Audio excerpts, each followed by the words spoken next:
If you're lecturing me, you must be rather competent at your job, right? I want to watch you speak with this old man on the phone. He's French, by the way. I had recently been rehired as a part-time employee after retiring. Taking directions from someone like me appears to make him unhappy. I was asked to bargain in French by Ryan, the recent hire who takes great pride in his Harvard degree. Go ahead and speak with him, old man. I thought you were being arrogant, didn't you? What's wrong? I will speak. Oh. I got a slight shove on the shoulder from Ryan. I was getting really irritated. Is that correct? I inhaled deeply before picking up the phone. Ryan's face went white when he saw what I did. William is my name. After years of arduous labor, I recently retired this year at the age of 65. During my retirement farewell tour, I was requested to stay with the company on several occasions. I was pleased that my efforts had been acknowledged.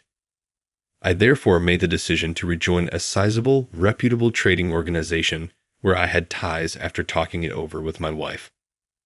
I was anxious to demonstrate that I still had what it took since I never imagined that I would be able to find another work at 65.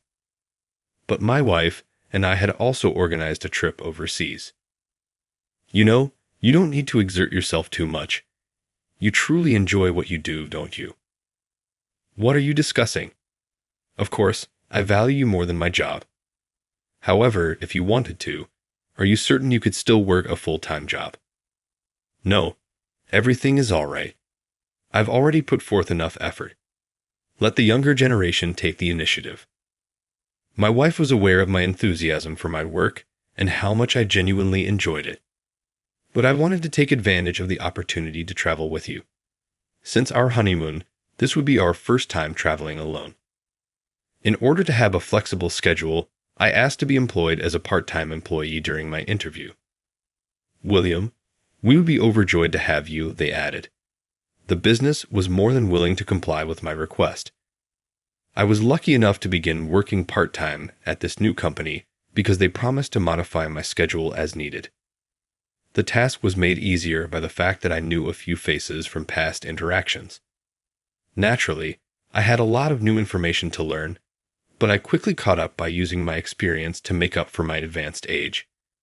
People around me valued my hard work, just as they did before I retired. As expected, William, you're incredibly fast. I'm getting older, though. I used to learn things much more quickly in the past. Ask me anything if you don't understand. I'm also becoming rather proficient at this profession. The familiar staff welcomed me even though, in terms of my start date, I was officially the junior.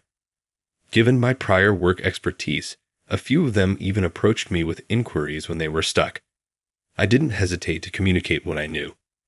It was satisfying to know that my experience may still benefit others, despite the fact that I am now an elderly man. Work is a lot of fun. I'm happy to have found employment in this field once more. I was leading a really happy life. Following a month-long training program, it was time for the new hires to be assigned to their departments. Of course, there was also a new hire in our department. In the midst of the office, we were all called together. This time of year is upon us once more. Please assist the new member who is joining us if they require assistance. The new employee was urged to introduce themselves by the department supervisor, who pushed them ahead. In front of everyone, the newcomer took a stand. He had a smart suit and was fairly attractive. He parted his lips to say something. Hey, does he use English? Incredulously, everyone in the department cocked their heads.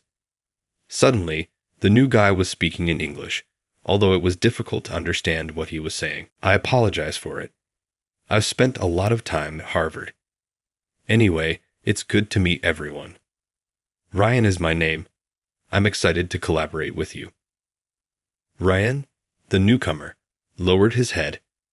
Everyone cheered courteously, even though they were surprised that he was speaking English.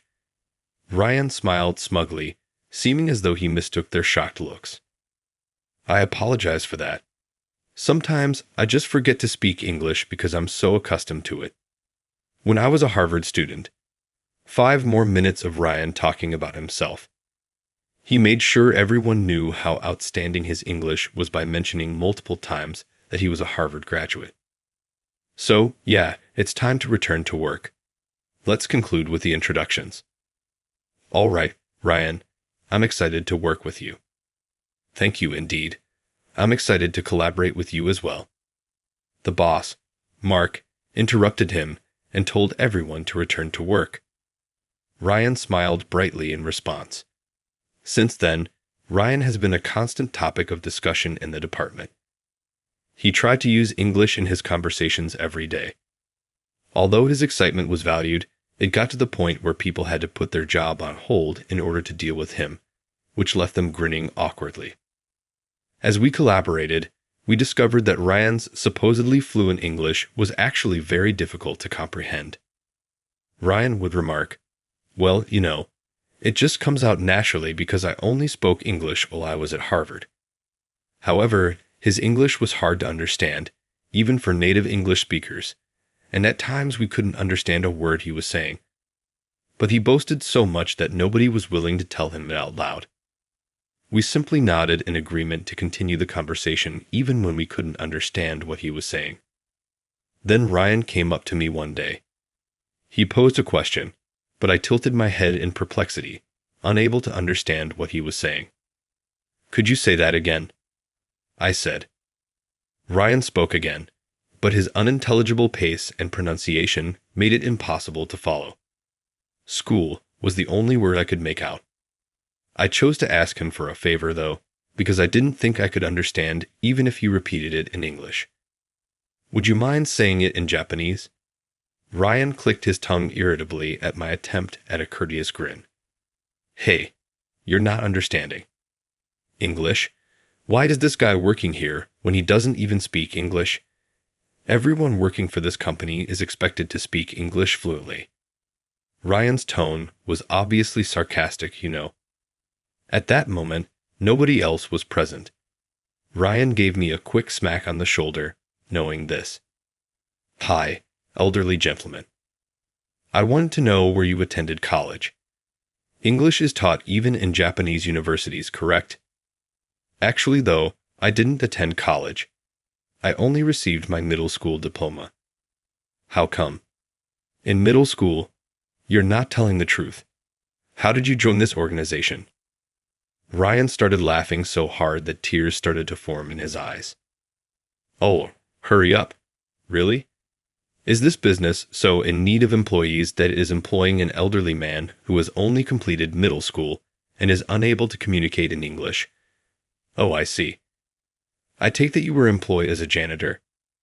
Ryan strolled past me, laughing as though he had no more use for me. Ryan's attitude toward me had a significant change after that day. As we passed each other, he would murmur something in English and snicker behind my back. His tone made it obvious that he was making fun of me, even though I was still unable to grasp his English. His conduct began to worsen once he somehow discovered out I was working part-time. However, throughout my many years of employment, I had already met numerous people who were similar to Ryan. I kept a mature demeanor and tried not to let it get to me too much. He will most likely become bored and quit eventually, so long as it doesn't interfere with my work. In light of that, I carried on enjoying my job as normal, and, when returning home, spending time with my wife. Even if Ryan's presence made things a little more difficult, I was still leading a happy life. William said, "Oh, David, what's up?" A few days later, "I want you to take care of things. Will you look at this for me?" I was given some paperwork by the department manager, David.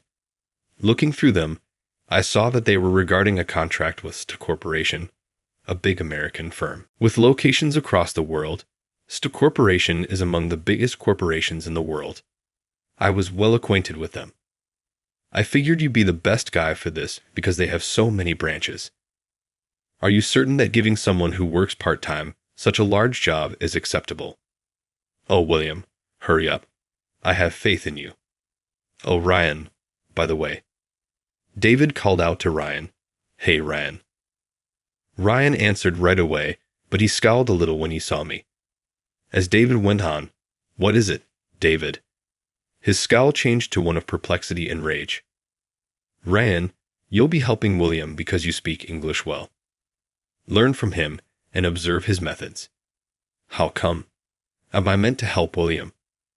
"As a helper. Yes, keep an eye out since I may give you similar assignments in the future. I'm depending on you, William." I got it. David left the department with a smile on his face. To make copies of the documents, I went to the printer. I heard Ryan complaining behind me. Why must I? Why is this elderly man involved? It was impossible for me not to sigh deeply. I turned to Ryan and scolded him calmly but firmly, looking him in the eye. Work is work, whether you like it or not. Together, let's accomplish this. You may be given this on your own one day, as David mentioned, so listen carefully. The documents are here. I'll go reserve a conference room because we're about to begin our meeting. Hold on there. Ryan appeared unhappy. He took the copies from me without a word, and I left to make the lodging reservation. I went to the archives to locate more items after securing the space and messaging Ryan. Ryan had already left when I brought the paperwork back to the department. My coworkers claimed that he had already made his way to the meeting room. I also picked up my laptop and went inside the room. "You're running late. I've been holding out." As soon as I opened the door, Ryan mumbled. I became irritated since his tone was very different from when David was present. He was still young, though, and I told myself that he must have been quite frustrated with me. I handed Ryan the extra documents and opened my laptop on the desk. I wanted to know more details. Since we're working with a big business, the typical Japanese techniques might not be effective. Getting as much information as you can is crucial. Document research is essential. I gave the materials to him. These and these are here. Be sure to read them through. He grabbed the papers out of my grasp and nearly pulled them out. Why must I help this elderly man? He's not even fluent in English. Are you even familiar with that laptop? Do you want me to demonstrate keyboard usage for you? I'm perfectly capable of using it. I made every effort to suppress my annoyance by clenching and squeezing my fist tightly. Since he's still young, it was unavoidable. He will inevitably make mistakes at work as well, and rebellion is to be expected. I thought Ryan would work hard this time around because I had saw him approach his work with a serious mindset in the past. All that mattered was that he could successfully finish this large assignment. In light of that, I forced myself not to get upset at what Ryan had said. We began talking about how to move forward with the discussions based on the information we had once he had completed reading the documents. We should concentrate on promoting this since this company is excellent in this field and they appear to be searching for it at the moment. No, this is superior. I would do it this way if it were up to me. However, that strategy might lead to issues that haven't even arisen yet. Furthermore, there wouldn't be much of a loss. All right? What topic are you discussing? The other business might sustain large losses even if ours are little. Thus, we ought to. Are you serious? That would just result in less profit and needless labor. Ryan resisted all of my recommendations. During our conversation, he never once nodded in agreement. I listened to his thoughts, trying to remain composed, because I thought he could have a better suggestion. However, all of his recommendations were flawed. His suggestions were all aimed at increasing our business's earnings without taking the rival company's response into account. Nothing was determined for a while, and Ryan grew more and more angry at me for not supporting his ideas. What a horrible plan. The old man with little education really has no use for anything he thinks about. You're such a moron. You still have me as your senior. Don't use such language while we're working, but you only work part-time, right? Is a part-time employee considered a senior? Being part-time doesn't matter at this moment because I work full-time. Do things right because it's the job. Yeah. As we prepared the documentation to present to David, we proceeded to type up the strategy on the computer. Ryan decided to enter in his own name when I got to the part about the person who would be handling the negotiations, the person in charge of calls. You don't speak English, do you, William? Let me do it. In contrast to someone who has only completed middle school, I have actual international experience. His smile was smug as he typed. Without first talking to me, he even began adding elements that hadn't been decided upon yet. Something inside of me snapped. Enough. A job is not a game. Ryan flinched at my abrupt yell, but he got to his feet and attempted to overtake me. You should take a step back. This type of task shouldn't even be left to you, an old man with no education. It's pitiful how David grovels to you, and you're just an old man with nothing to offer but your age.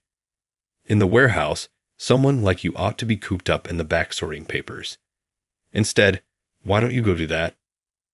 I got up too after Ryan's tirade. You should know better than to use such language in a business setting. I'm still your senior.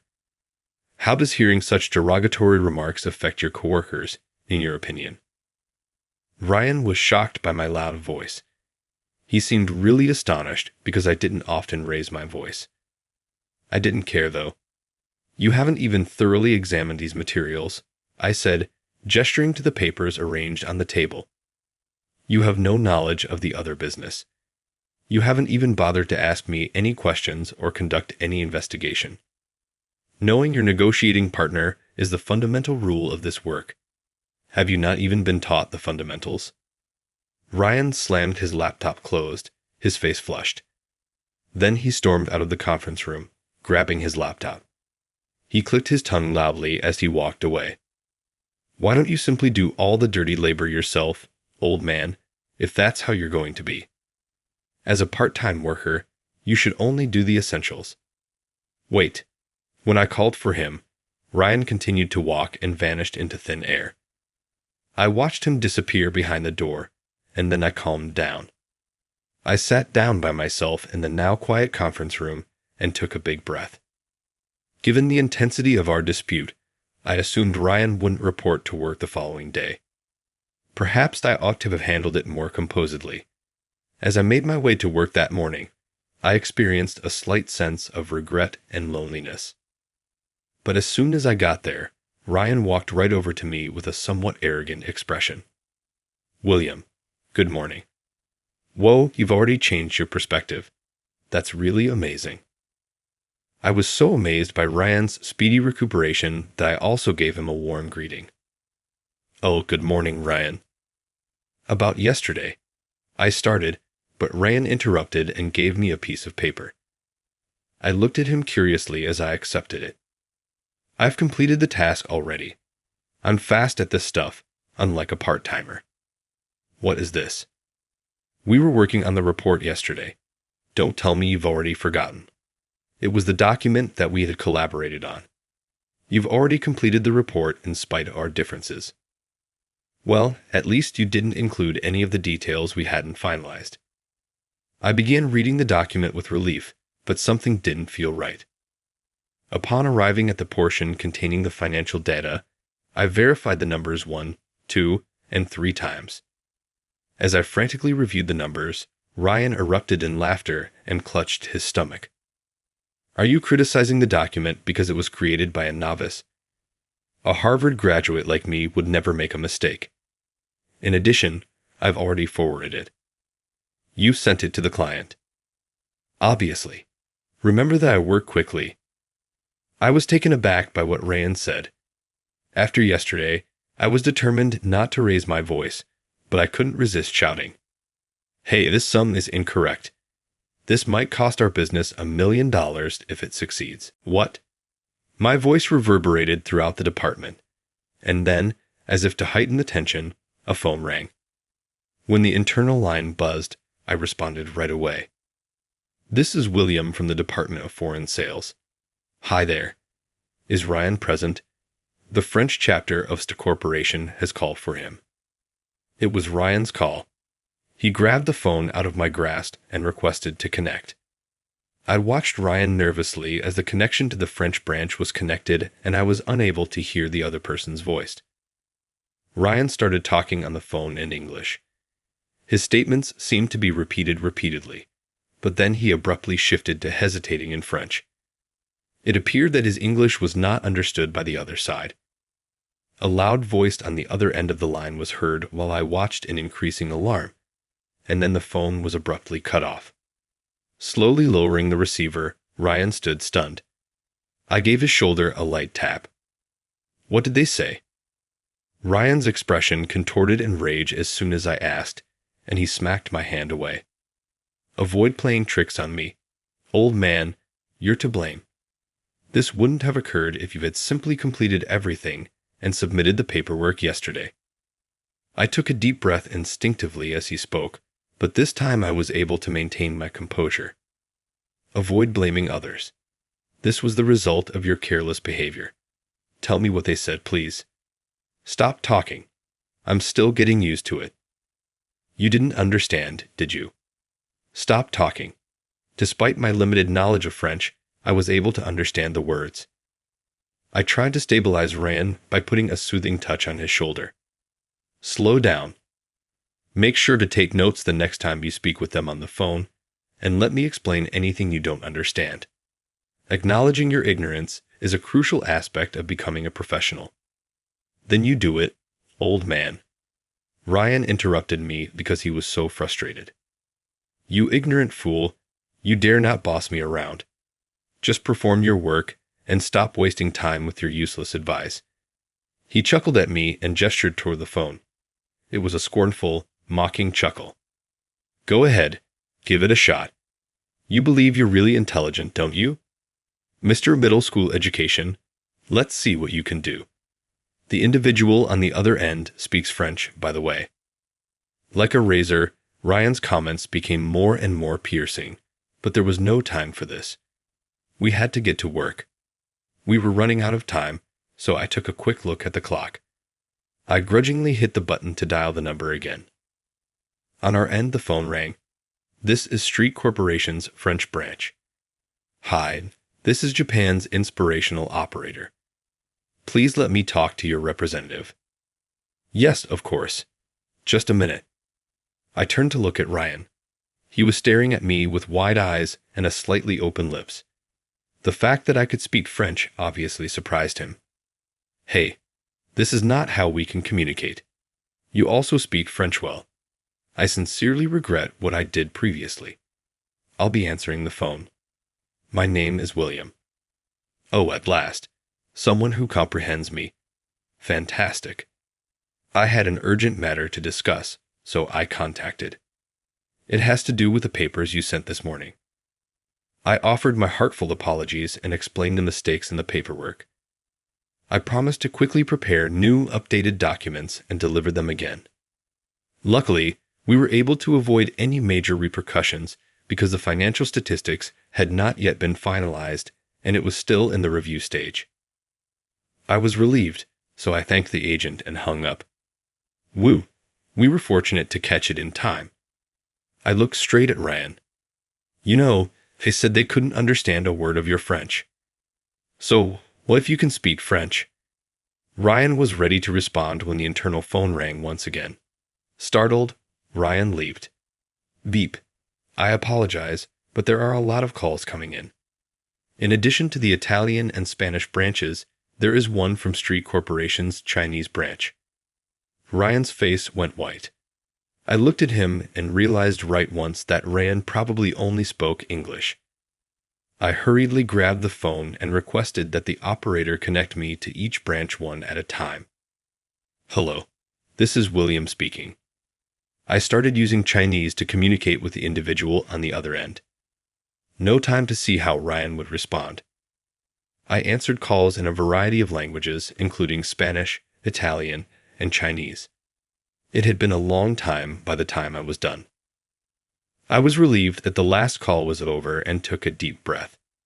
I took a seat and quickly copied my call notes into my notepad. Before I forgot, I had to let the appropriate departments know the specifics. Could you please recalculate the numbers on the docs you created, Ryan? Let's promptly fix them and send them to the branches again. Yes.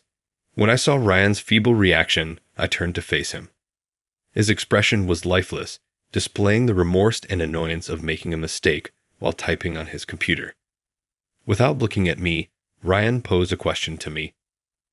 How many languages can you speak? About 10. I wrote back. There were people from those regions in my previous job, so once I explained the situation, they understood immediately, and the calls went smoothly. It appears that we can resolve any issue. We truly escaped a bullet. But if it's in English, I cooled. In an attempt to defend himself, Ryan stumbled. In the hopes that it would finally reach him, I couldn't resist sharing what I had heard. You're a really arrogant guy, according to Michael from the American branch. You work quickly, but you make a lot of mistakes, he said.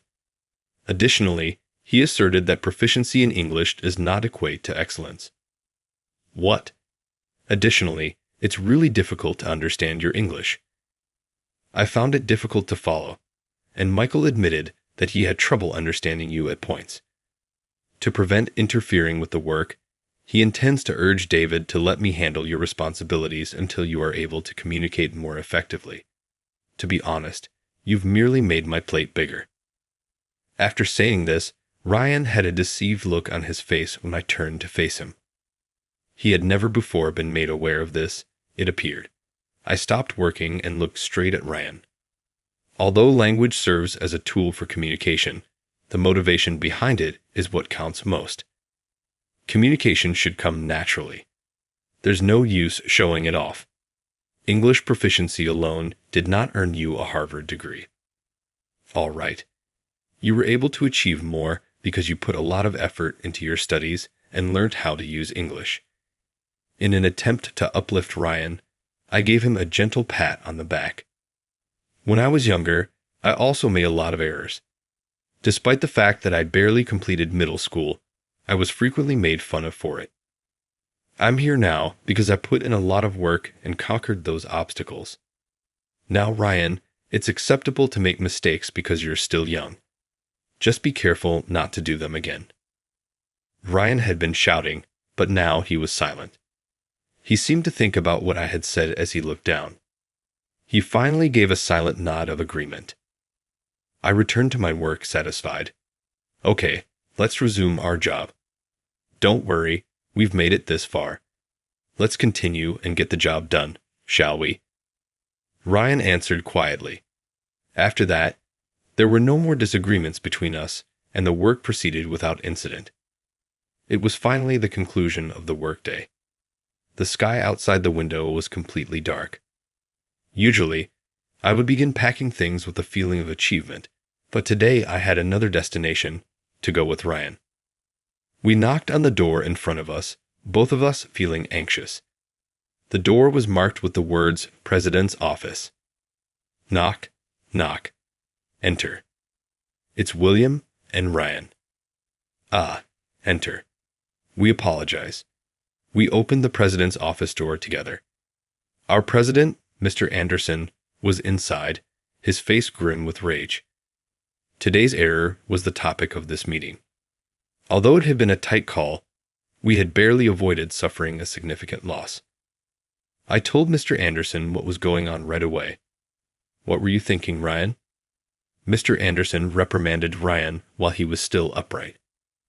If he had previously appeared pale, he was now almost ghostly white. He looked like a walking corpse, his face devoid of any color. It's likely that he was mentally projecting the worst scenario.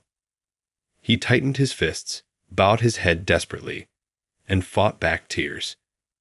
I also bowed deeply to Mr. Anderson as I stood next to him. The president stopped reprimanding. I'm really sorry, Mr. Anderson. Ryan made a hasty decision, but I too have some responsibility. I didn't fulfill my obligation to properly advise him.